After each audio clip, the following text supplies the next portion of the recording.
It was April 11th, 2001.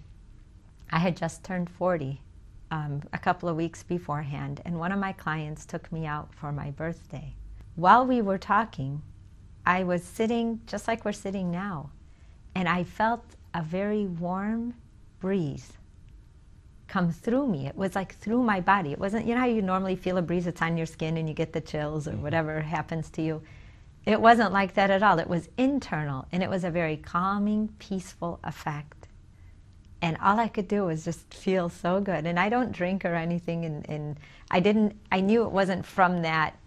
And I started thinking, oh my gosh, I see all this light, and all I could see was between you and me, let's say, was just pure white light. And within that light, I saw the form of a face. And that face started talking to me, but it didn't move lips or anything. It just was like, in a second, I knew all of these things. And I felt very absolute knowing them. It didn't feel like, oh, I'm so excited and happy, and it didn't feel like, it didn't have the emotions we have attached to it. It was just a very absolute, all-knowing kind of a feeling. And I knew all of these things in a second. And before I could stop to think, he said, I'm Christ. And I'm thinking, Christ who? Like Jesus Christ in the Christian churches? And he just said, I'm Christ. And so I'm like, okay. And then he said, your job is to bridge people's souls back to them. And I'm like, okay. I'm single with 2 kids, and I'm working, and I'm just making it. And how do I do that? And before I could finish thinking it, it's like he already knew. And then in an instant started talking through me to the girl in front of me about her family. And I guess the issues that she had come to dinner with, he addressed those issues. She was asking me, what did you just say?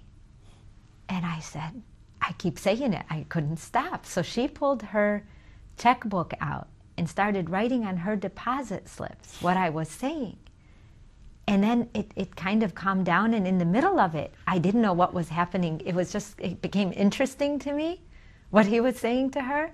And he addressed to her about her relationship with her father and why it was strained and where the strengths were, and his weakness was actually exemplified onto her.